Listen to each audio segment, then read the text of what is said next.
Hello and welcome back to another episode of Flagrant Foul Fridays. This is episode 38. We have a good episode in store for you. We have some news in ball and order, some college football news, including Akron deciding they're going to let people choose their plays. In NFL news, we just have some regular off-season moves, some injuries because we're getting close to the season. And actually, they just had a game last night at the Canton Stadium. Got some NBA news that's coming up here shortly in the next month, and as always, miscellaneous. So I don't think I mentioned this, but Christian is here with me as usual. I just completely skipped that part, but That's fine. I mean, we were having audio issues, so I was making sure it was working. so we have a new series that is coming out. Actually, it already came out. It's already come out. It's Triple F. It's Flagrant Fazbear Fridays. Yeah, so we're basically now, so we have a third series now. We have the normal show, Flagrant Foul Fridays. We have Off Topic, where we talk about random things with guests often. We have one with special guests coming up probably fairly soon. I just got to get around to editing it. And then our newest series is, like Nick said, Flagrant Fazbear Fridays, where we cover pretty much anything Five Nights at Freddy's related. We are currently in progress of playing through each game and recording our playthroughs of that. So far, I have all of FNAF 1 up and the first part of FNAF 2 up.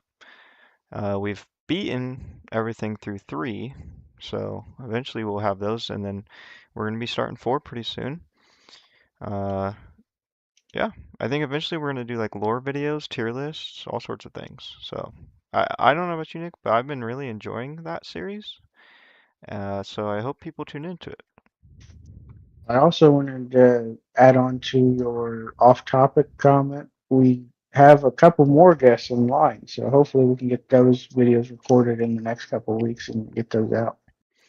Yeah, and like we mentioned before, if you want to be a guest, reach out to us somehow. You can leave a comment. You can find us on Instagram, TikTok, whatever. So yeah. So we didn't have a ton of time to plan today's episode because we were busy with a bunch of different various things. But I thought we would do something that I've seen a lot of on like YouTube Shorts, and I'm surprised we haven't done this yet.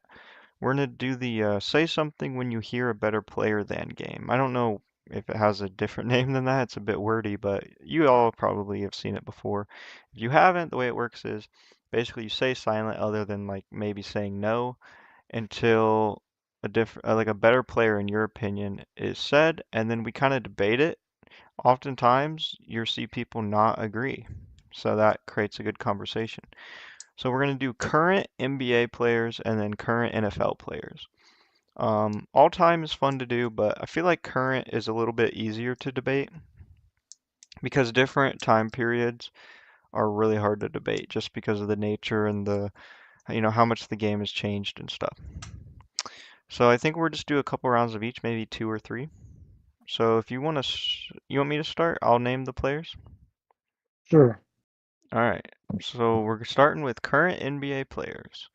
Let's start with, I guess this is the player you, yeah, I guess I have to start with a player. Okay. Say something when you hear a better player than current James Harden. How did I know you were going to say James Harden?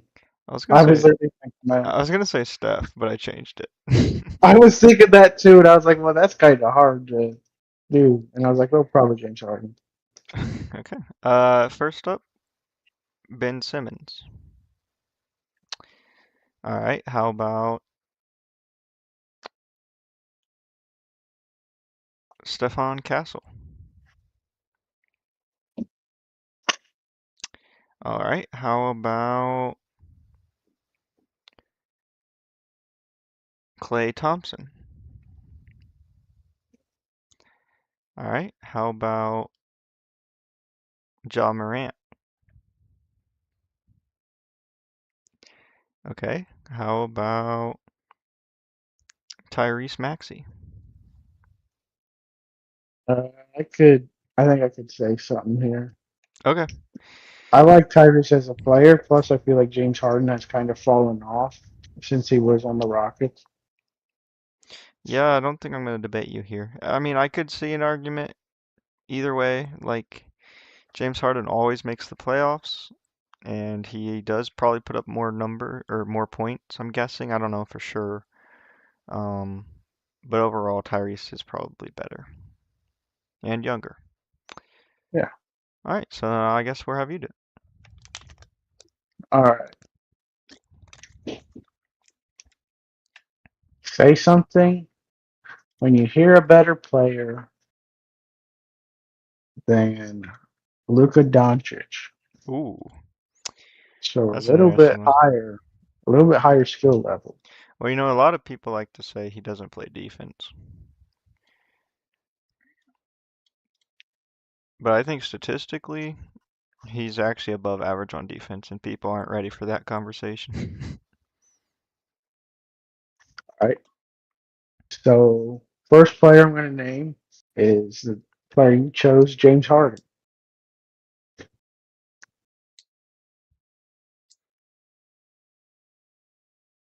Tyrese Halliburton. If he wasn't injured, I don't know, you know? I'm gonna say no, though. Um, I'll go Cooper Flag.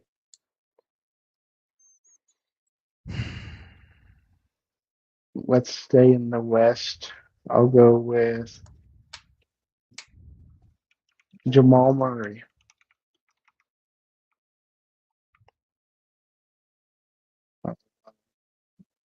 Jalen Brown.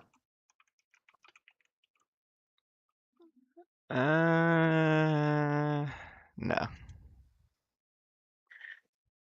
Jason Tatum. A few years ago, maybe, but he's kind of not in prime form yet. Let's go Bam Adebayo.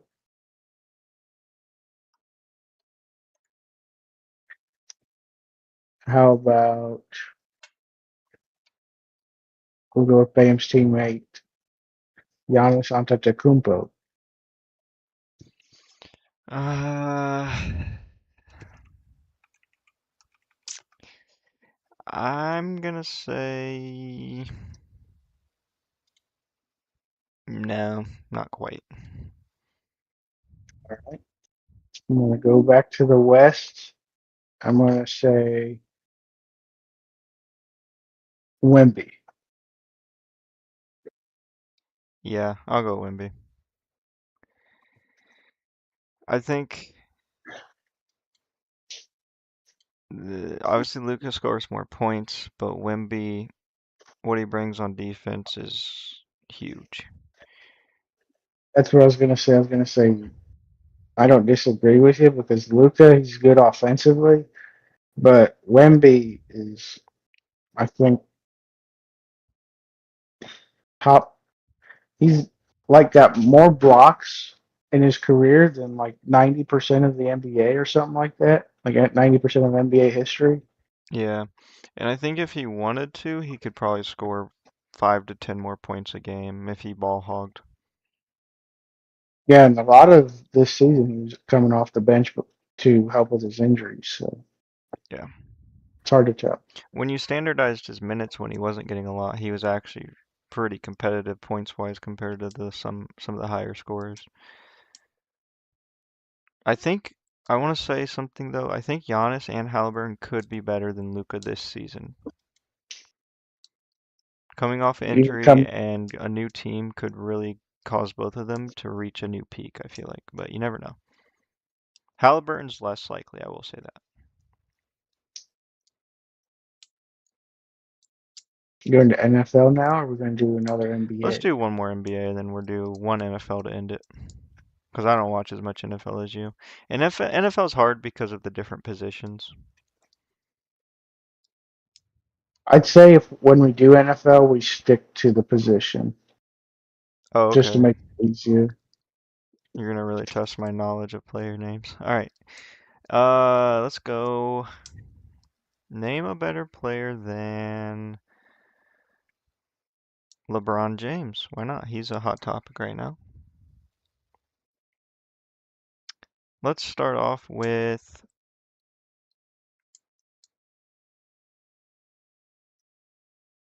Jason Tatum. Uh, it's hard to tell because he just came off injury.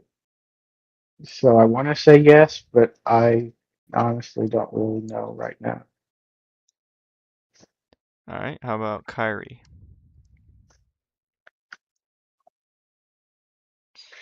All right, how about Austin Reeves?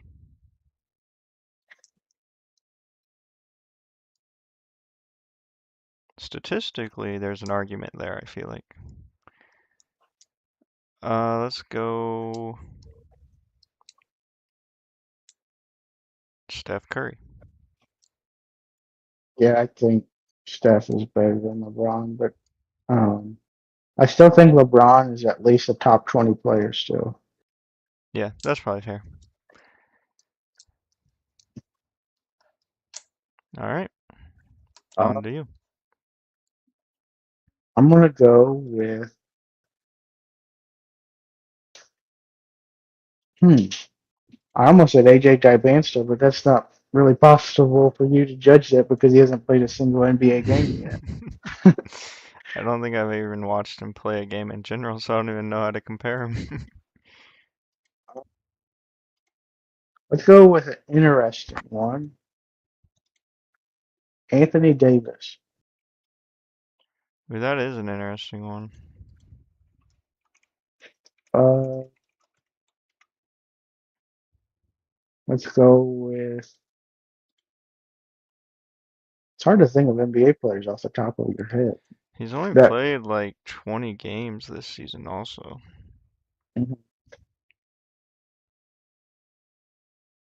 hmm. I'll go with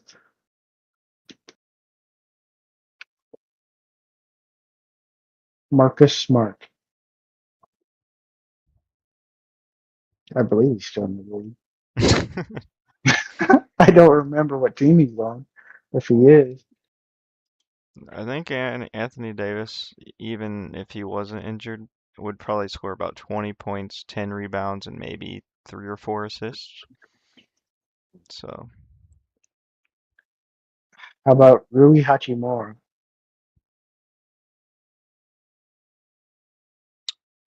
it's close.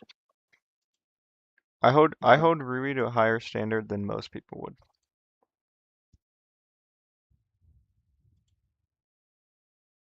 Paul George.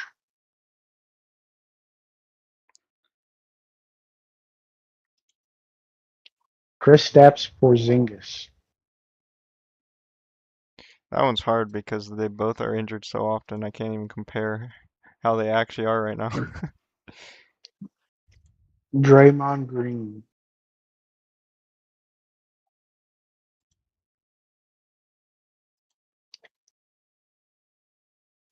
Kawhi Leonard. Yeah, I mean he just came off one of his greatest seasons. Meanwhile, Anthony Davis just came off one of his most injury prone seasons.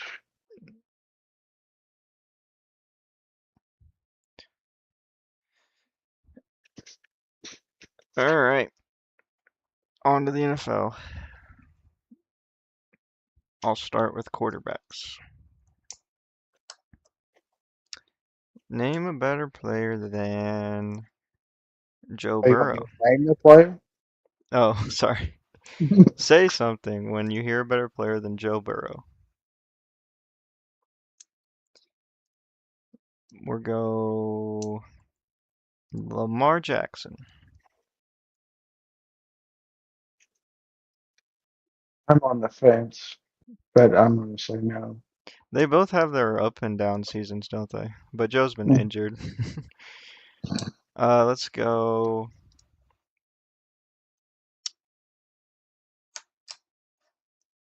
Shadur Sanders.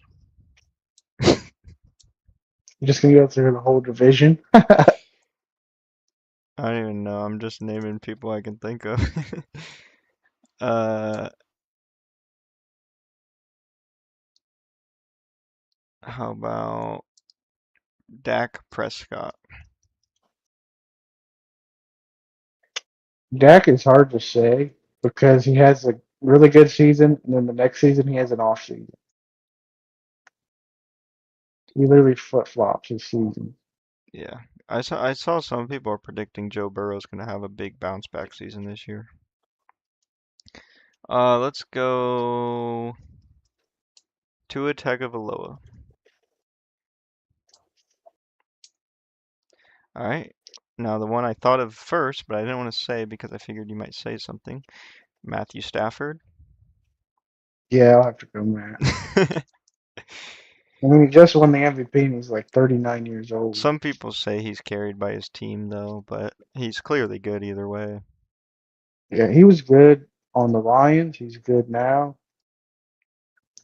I think people don't give him his flowers. Trey Flowers. All right. Good. I'm surprised you know that name. I know it because he is mentioned later on. Oh, And I saw someone talking about how he's overpaid. oh. Well, my NFL player, I was going to go with a wide receiver. I kind of figured. I'm glad because Um, I know quite a few wide receivers. so the I'm wide gonna go receiver, left tackle. I'm going to go with George Pickens. Ooh, okay. So, That's not like a probably even a top five receiver right now. are you sure? I'm pretty sure he was top three in receiving yards last year. Was he? Yeah. I never see anything about him. So I'm going to start off with his former teammate, DK Metcalf.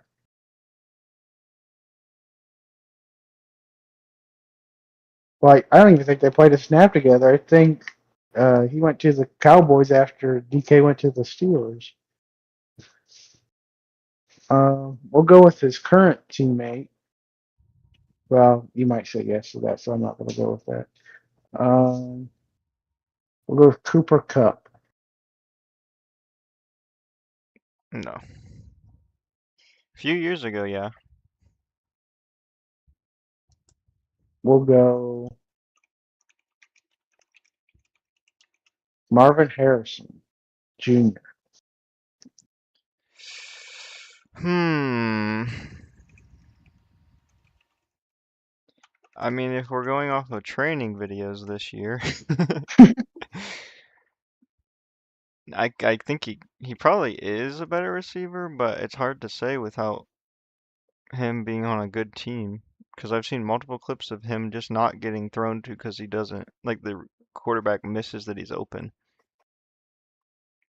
So I can't say he's better, but he might be.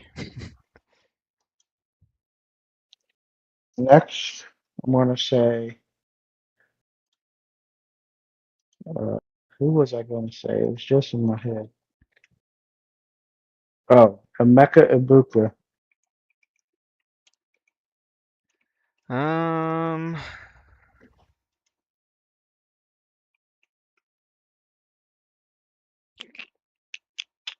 no. Next year, maybe.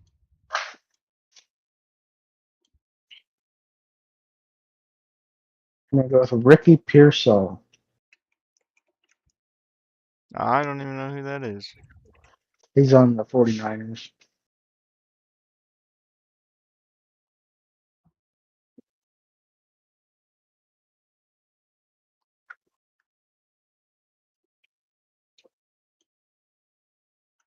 I'm going to go with somebody that you said earlier,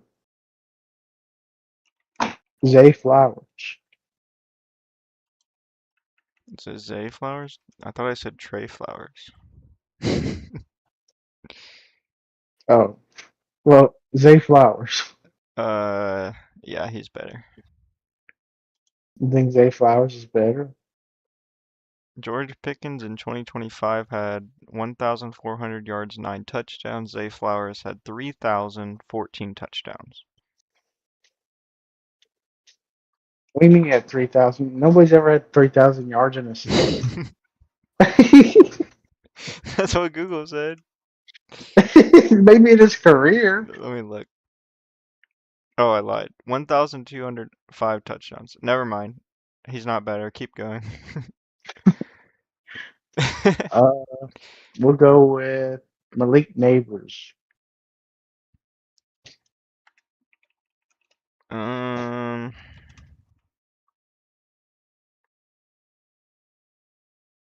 nah. Jamar Chase. Yeah. Even if he's not playing, he's better.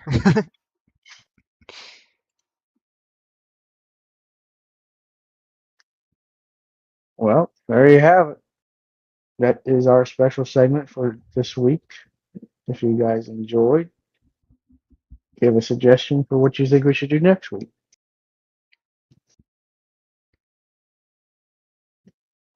Yep.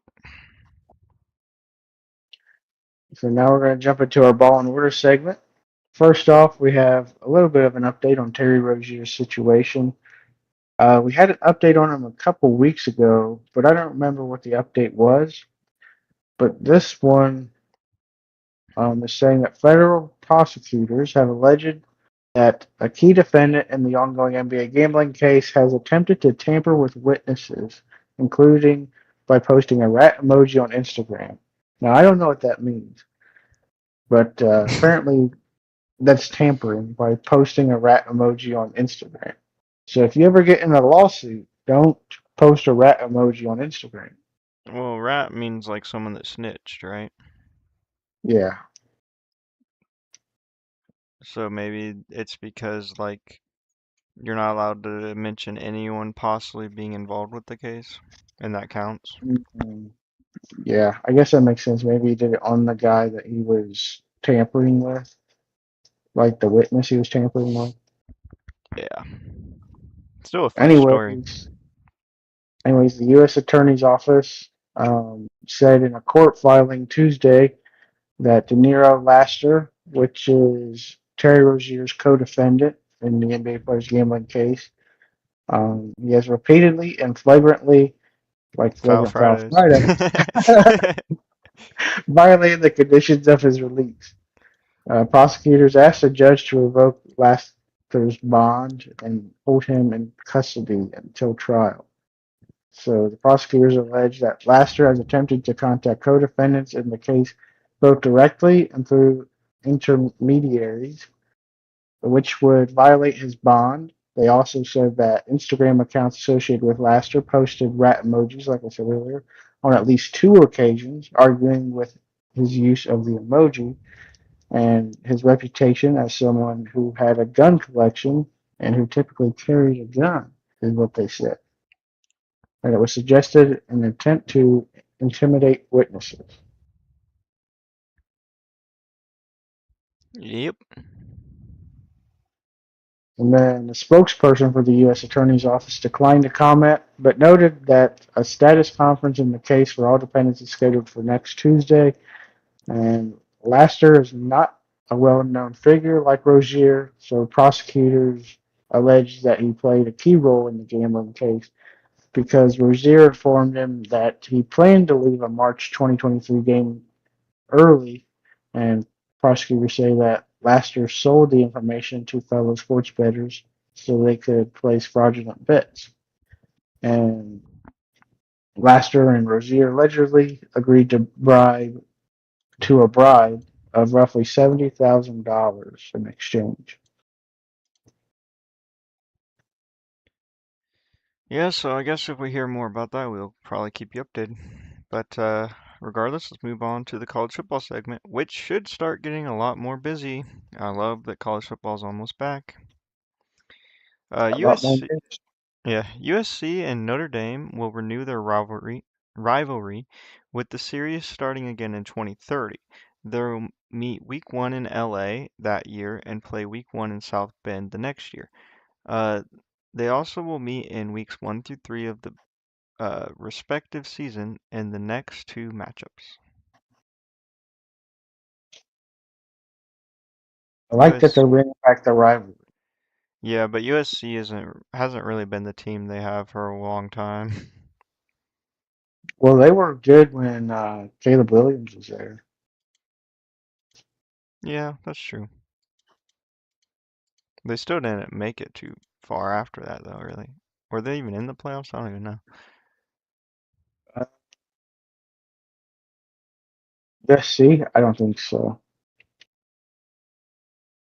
And then the Hoosiers, speaking of Notre Dame, they dropped Notre Dame from the future schedule and now have zero non-conference, non-Power Four conference. Let me start over. The Hoosiers dropped Notre Dame from the future schedule and now have zero non-conference Power Four opponents until at least 2031. Now, granted, their conference is very good usually, at least two or three teams, but it makes you wonder if they can continue to have good recruits, and even if like the coach leaves and their program isn't quite as good, you have to figure they could be building basically a dominant team for years to come with a fairly winnable schedule, you would think. Yeah, I think so. You would And think it. yeah, and the Georgia Bulldogs announced new all-white uniforms. I think they've done this before, but yeah, this is kind of reminiscent of the Falcons, but all white.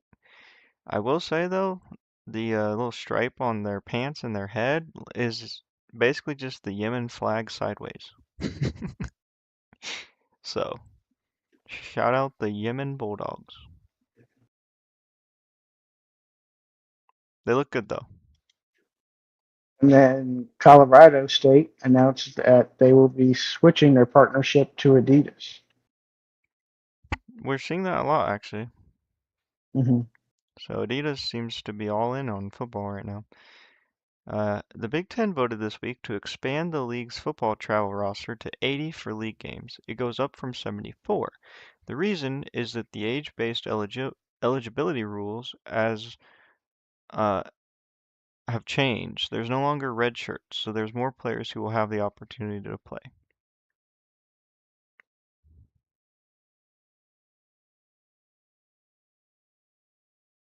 And then Akron announced that they will be letting a lucky fan be the offensive coordinator of the game. But it's not like you think it sounds. So this fan will be able to script the opening drive, and that's it. And their home opener.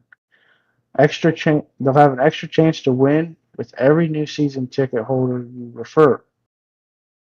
So that's how you get entered into this drawing. The random drawing among season ticket holders is how it will be made. And then the drawing will be held on August 19th. So if you're an Akron fan or you're a fan of college football and you want to do this, buy a season ticket and refer people to buy season tickets to get a good chance. They also are working directly with the head coach to scheme up these plays, by the way. Yeah. So So I wouldn't expect anything too crazy, but I would say it's probably more likely than not there will be some sort of trick play. yeah, I saw they actually posted directly. They said, "Of course, this will be with the head coach. We know it's new, but we're not dumb." And but yeah, I think if we remember, or maybe we should write it down in our calendars or something, we should talk about the results of that opening drive. Hmm. I assume they're not playing anyone too hard, maybe, but who knows? Sometimes these lower division teams, or not division, I guess just lower overall teams, will play like week one or I guess home openers are rarely against those power teams, so I don't know what I'm talking about. It's usually Akron is away. playing, Akron is playing Wake Forest. Oh, okay. I mean, they're not a pushover Well, team, but it's winnable. I don't know if that's a home game or not. Hang on. Nope. Akron is the away team. Week 2, they play Robert Morris Oh, okay. at home. So that should be winnable. All right, and Vanderbilt announced new jerseys. They're like, I want to say they're all gold, but they're really not. They're like bronze, tan almost. I don't know. I This think is like an alternate. I think the lighting of this is not great, but I'm assuming once it's in the sun, it will look pretty decent. So I don't think it's terrible. It kind of gives off like alternate army vibes, like a desert. Hmm. And this was not added to our notes, but I did want to mention that there is a thing going around about the TCU quarterback being a furry, and those claims are false for people that have seen that. So I think I've that's seen just. that before, but for different people. They do it every year. Mhm. And so do we even have to announce it at this point? Well, it was going viral at work, I guess, because a lot of people were talking about it, Hmm. but it is false.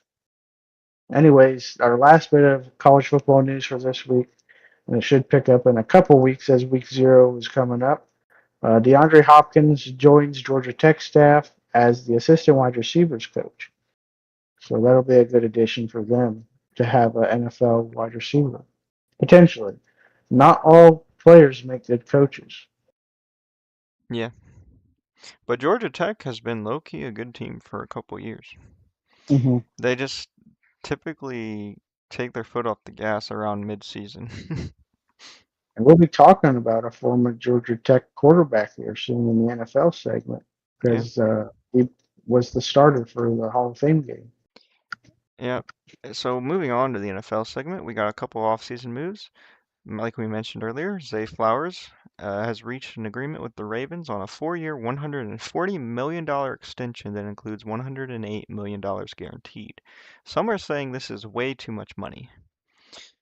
And I would have to agree a little, but they must see like a big season coming out of him soon. Bijan Robinson and the Falcons reached an agreement on a 3-year extension worth up to $75 million that will now make him the highest paid running back in NFL history. Robinson will receive a record $51 million guaranteed, including $37 million at signing.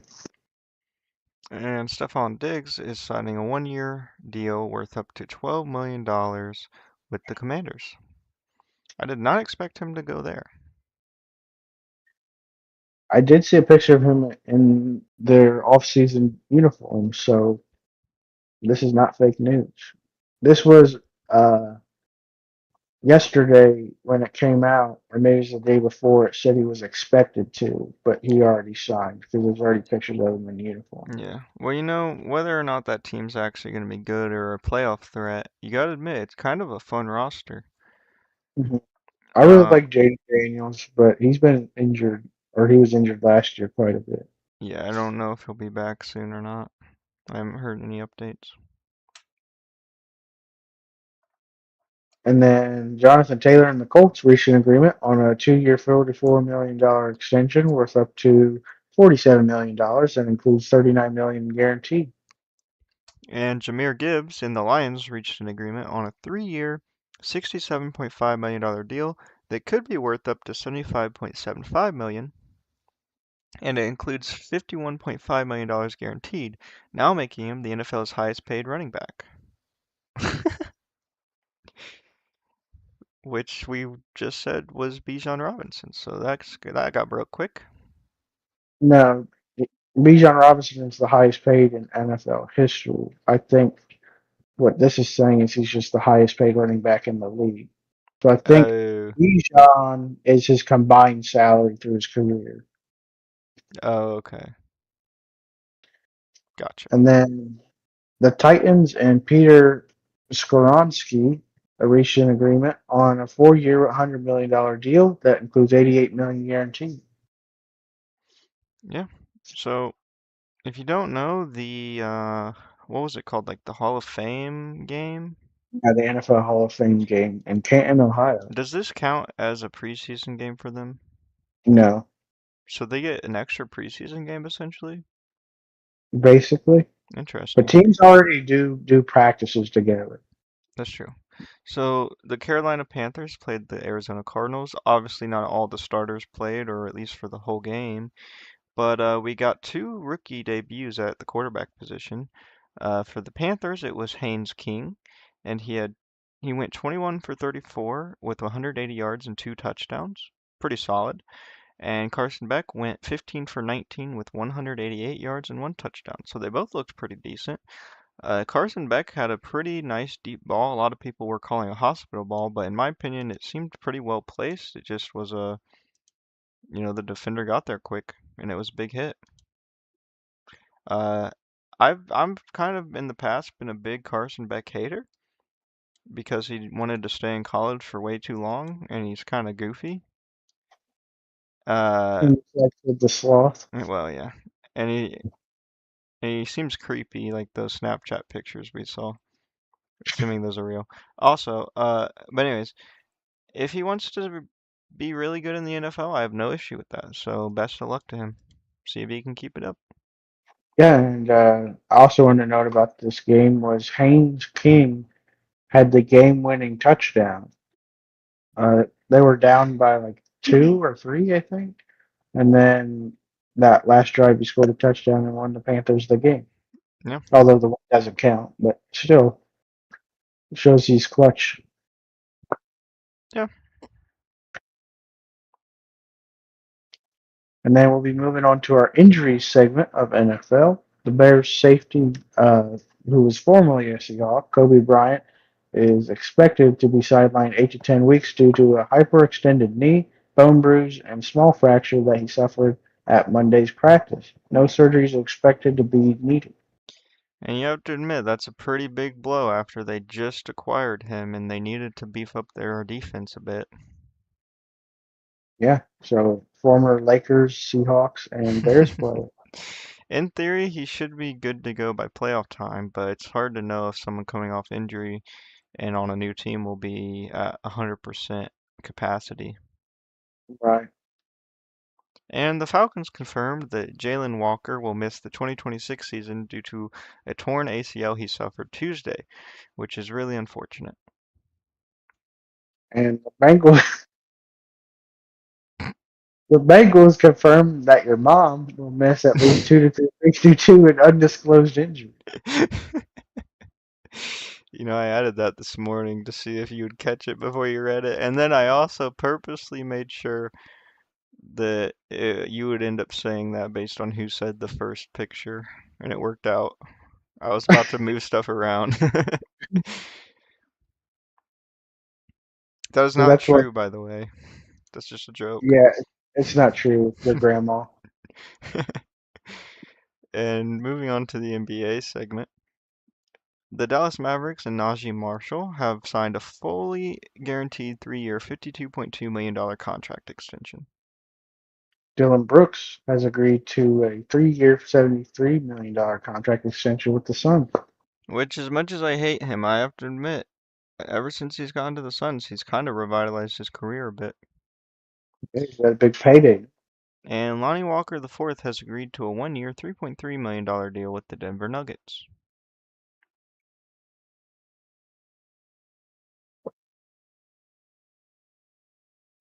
We did cover that last week. Okay. And then, um,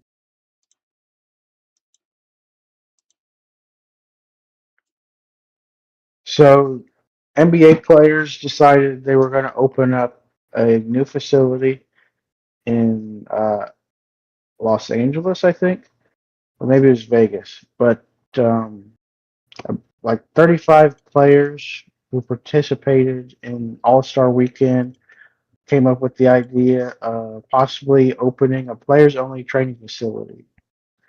And so for years, hundreds of NBA players have trained in Los Angeles during the off season, while the Southern California sunshine and lifestyle were appealing. Players were forced to crisscross the city and its sprawling suburbs in search of available court time and weight training facilities to prepare for the upcoming season.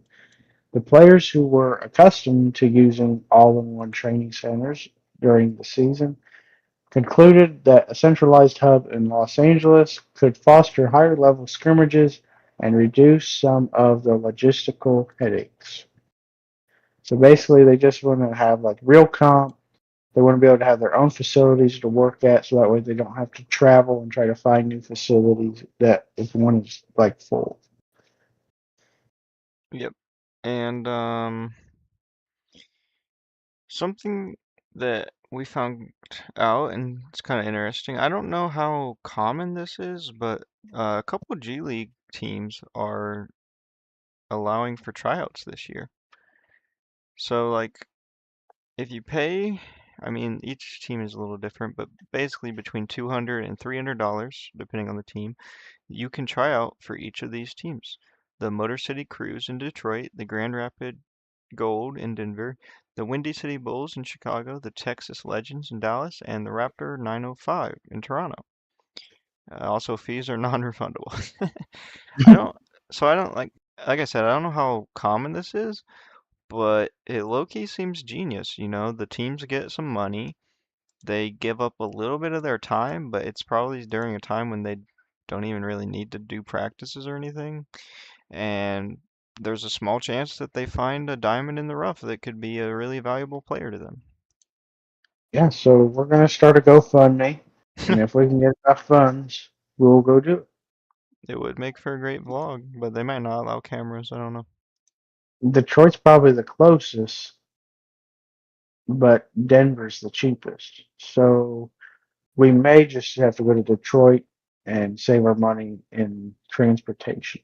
I think it's a $50 difference. Going to Denver would cost us more than $50.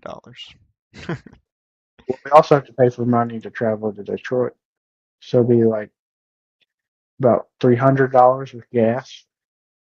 But then we'd probably buy plane tickets to go to Denver, so it'd be more expensive. Yeah. And then our last bit of news is Kawhi Leonard had an undisclosed sponsorship agreement, allegedly worth millions of dollars, with the company that designed the Clippers video board, which was Daktronics. And this is getting him into legal issues. Part of that one Yeah, investigation. they're coming out with more and more stuff. Not super quick, but they're coming out with more and more stuff about where all his money is coming from. Yeah. So like we said, we're gonna keep you updated on that. Honestly, it's probably not gonna result in much, but whatever. And moving on to our last segment, miscellaneous.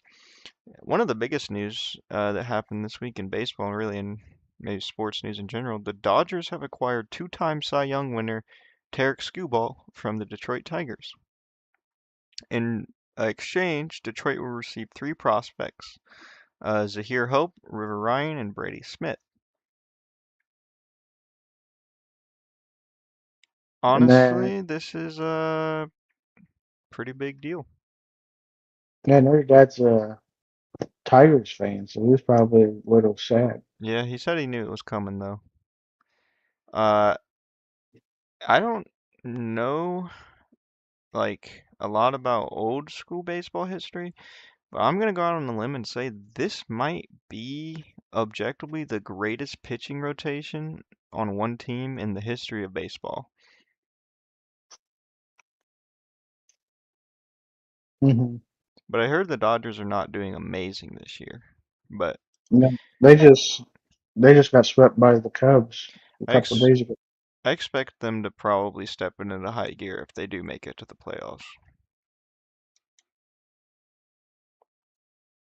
Mauricio Pochettino, I don't know if I said that right, but he signed a new contract to continue as the manager of the United States men's national team, that's soccer, through the 2030 World Cup. And I think I'm fine with that. He seemed like a decent manager, and I don't think the issues we saw were really his fault. It seemed like player issues, like not playing defense and just forgetting how to play soccer.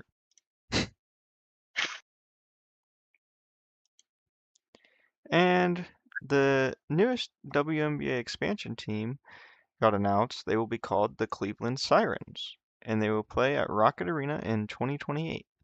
One thing to note, I looked into this because Nick was a little confused. Not to call you out. A siren apparently uh used to be like from Greek mythology, which I knew, but they were like half women, half birds. But then later on around medieval times, they kind of changed it to say that they're actually like mermaids, but like slightly different. Now here's the weird part.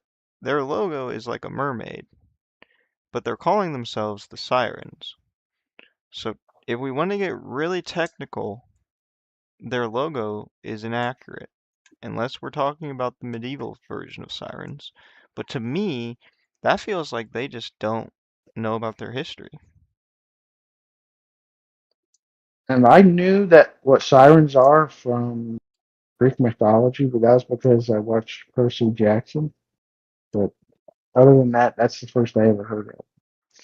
So I, But but they didn't look like mermaids, like mermaid type figures in there. I don't know what to call them. yeah, and I'll admit, I think a mermaid is probably cooler, maybe, but I guess if you called yourself the mermaids, it's probably not that great of a ring. So I understand they want to go with sirens because it sounds scarier, but I don't know, maybe I'm being nitpicky, but You some are. it feels wrong. It feels like I'm being lied to. And I should be upset. It's in my home state.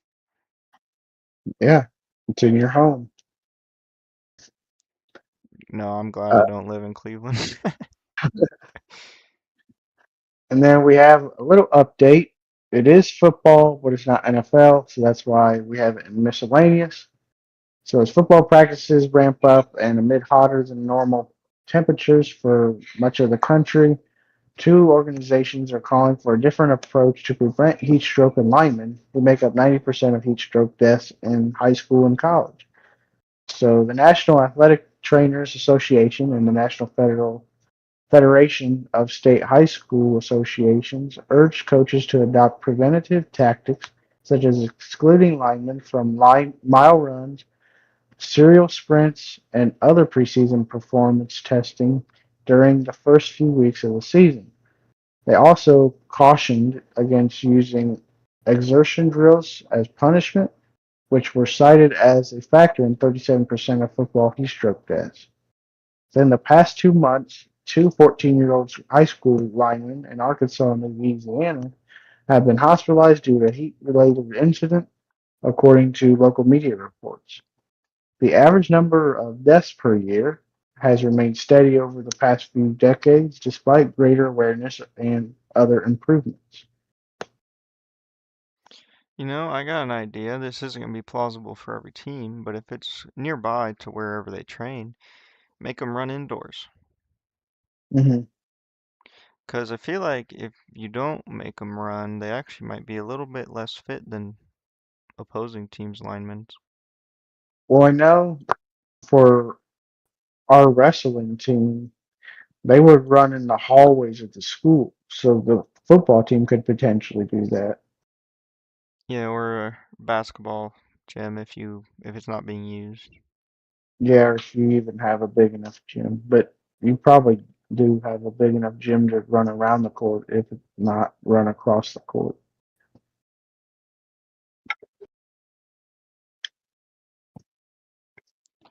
And oh, wait, what? Yes. In Scotland, police have said that they have received reports that several athletes were unaccounted for following the Commonwealth Games in Glasgow. Four members of the nation's boxing squad had reportedly gone missing in Scotland and did not rejoin the rest of the delegation before the team's scheduled return to Uganda on Tuesday. The Pakistan newspaper also reported a missing boxer from the Pakistan team.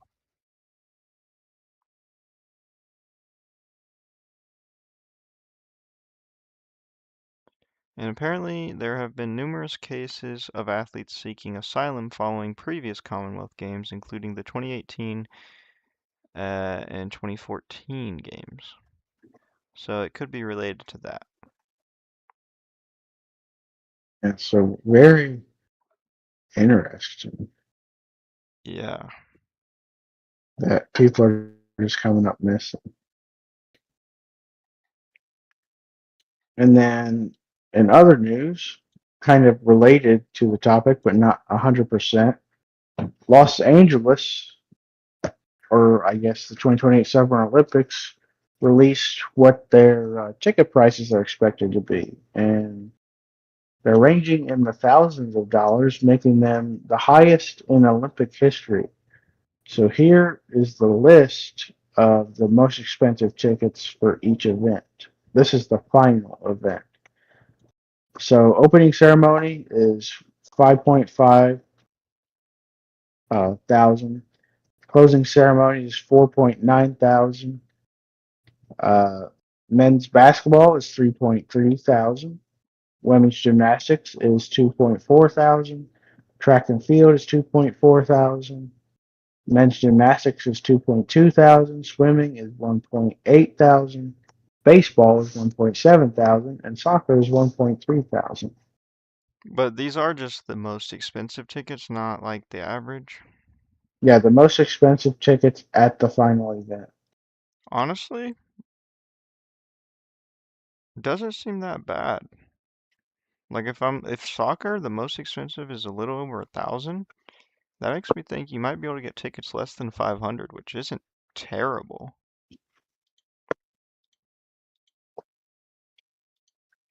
But still high compared to other Olympic Games.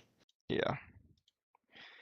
And our last bit of news, this literally came out a couple hours ago, and it's hard to say how much this is actually going to be taken serious or actually affect things.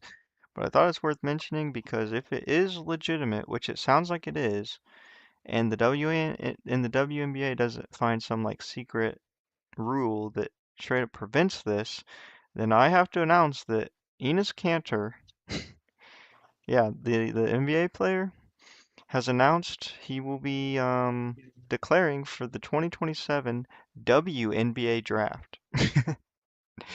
So here's the official statement. He said, after careful consideration and reviewing the current eligibility guidelines, I'm officially declaring myself a WNBA prospect. If simply declaring who you are is all that's required, then I meet every single requirement necessary to compete in the WNBA. My team and I have carefully examined the WNBA's eligibility criteria and governing framework surrounding self-identification and inclusion. Based on the current guidelines, I can and am officially declaring my eligibility for the upcoming WNBA draft in April of 2027. I know my presence on the court will stir up strong opinions. I am definitely not here to mock, make fun of, or disrespect any community or personal choices. I am simply asking that the current rules be applied equally to everyone. The rules that represent the very values many WNBA players and coaches have publicly advocated for.